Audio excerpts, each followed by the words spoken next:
Ben, we're very bullish on Ipswich. Do you want to give us the opposite take and a bit of realism? What can go wrong for Ipswich?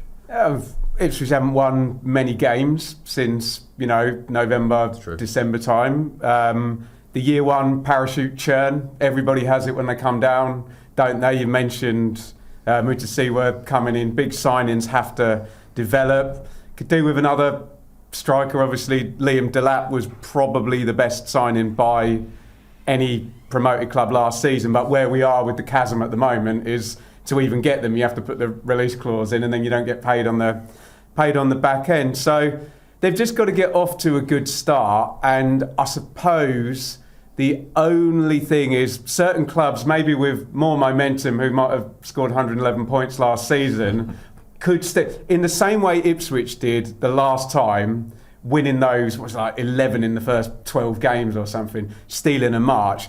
Everyone's going to see Ipswich coming. Everyone's going to see a lopsided team with Leif Davis forward. So just the expectations are higher. But look, obviously I'm the wrong person to ask because I'll find any reason why they can mess it up. We'll come on to that 111-point team later in the video. I don't know who you're talking about, honestly. I know you're keen to hear our thoughts on Birmingham City, but we're going to talk about the other two relegated teams now. Connor, you're pretty keen on Southampton, aren't you? I am, yeah, 100%. I think a lot of people aren't focusing on Tyler Diblin as well. The £100 million man. This is what I mean.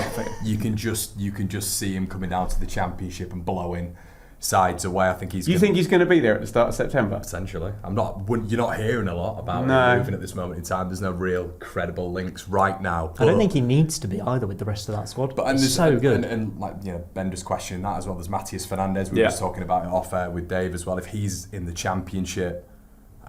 That would be ridiculous. Obviously, Taylor Howard-Bellis coming into the defences again as well, which is going to be good for their obviously the rear guard. I like Will Still. He's aggressive, and in the transitional moments, I think they'll be really quick. Southampton, I think they're going to be a huge problem. Cameron Archer, 20 goals, my golden boot guy already. I think it's going to be. I don't think he's a Premier League striker, but I think making that step down, he's unequivocally probably one of the better players in the Championship when it comes to the forward players. Ronnie Edwards coming back in as well, centre back. I'm just really big on Southampton this season. Them and Ipswich, I don't know. There's probably going to be a couple of points between them. But very big on them and Will Still. I think one of the reasons why I've got Ipswich over Southampton is because Southampton may take a little bit of adaptation to Will Still's style. It's so man-to-man, so aggressive. His Lons team was brilliant in terms of being a team that would press you all over the pitch. That might take a little bit of time for them to adapt to, whereas obviously McKenna's been there for, 3-4 years, where he's got the system, he's ready to go. But, Fernandes, so much better than the league. He's a player that people look at now and think, oh, well, he's been relegated. Then you look at him in 2-3 years' time, people are like, why has nobody seen that? He's that type of player. They keep Dibbling as well. That is a very, very, very good squad. And I think those two teams will pull away from the pack. But as well, you've got in the midfield as well, who were excellent last season, Will Smallbone. Yeah. You've got Flynn Downs as well, who was just the anchor at the bottom of that midfield. Obviously, it's going to be different with Russell Martin leaving, but Shea Charles, the one to watch. Shea Charles, another one. Yeah, so good composition in there for me. We'll move on to Leicester in a second. Ben, do we just not care about the Premier League points total from last season, given all the change? Because Southampton got 12 points and were one of the worst Premier League teams we've ever seen. And yet, we're thinking they're going to be fine again. We saw with Luton, who actually performed reasonably well in the Premier League, that they were the worst relegated team last season. I mean, it kind of doesn't matter until you're promoted again, does it? Do you know what I mean? We're starting afresh.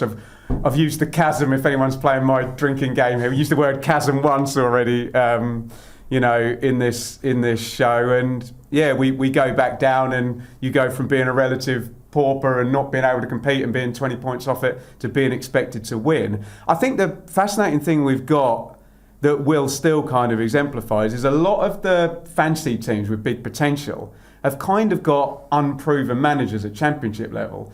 And the guys with maybe promotions before, the likes of Alex Neil and Paul Heckingbottom, and there's one more I'm forgetting, Rob Edwards, are kind of at the middling clubs. So you do get that potential that it doesn't work out for a new manager. I don't know whether that be the case for Will Still. And unfortunately, we know what happens to a manager who's 14th with a year-round parachute team at December. It's, maybe maybe we're off to the shops to buy the Christmas presents rather than to Preston on Boxing Day or whatever. But yeah, it'd be fascinating with a lot of these new managers to see if they can come in and, you know, get a tune out of these teams quickly, because the expectation with year one parachute teams is top 2, minimum top 4. Absolutely. I think Will Still is just too good for that. I think he is a step above the managers you speak of there in terms of the promotion guys.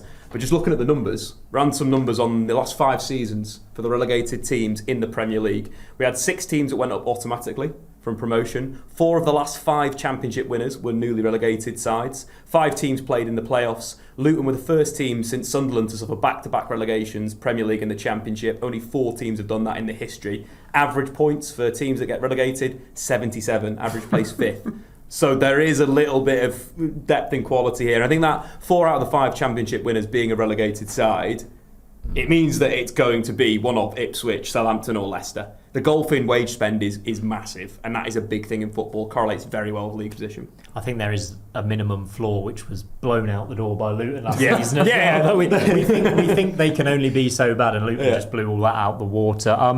Leicester City, a difficult club to predict right now. At the time of recording, we're waiting for them to get their points deducted. Possible 10 points we're expecting. Ben, they went for Marty Cifuentes after kind of a long managerial little exploration, but again, their squad is full of players we've seen shine at this level before. Yeah, so the argument you're going to hear everybody make is that on pitch last season, Sheffield United, with a year one parachute payment, were 24 points ahead of Bristol City, their playoff opponent. Ergo, you would have had to have deducted Sheffield United 25 points for them not to get in the playoffs.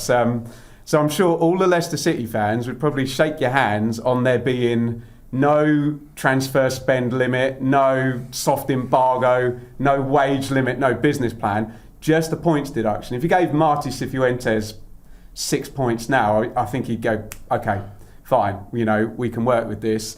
Hermansen probably will. It feels like there's a lot in the Premier League with Ramsdale and Trafford with goalkeepers moving around.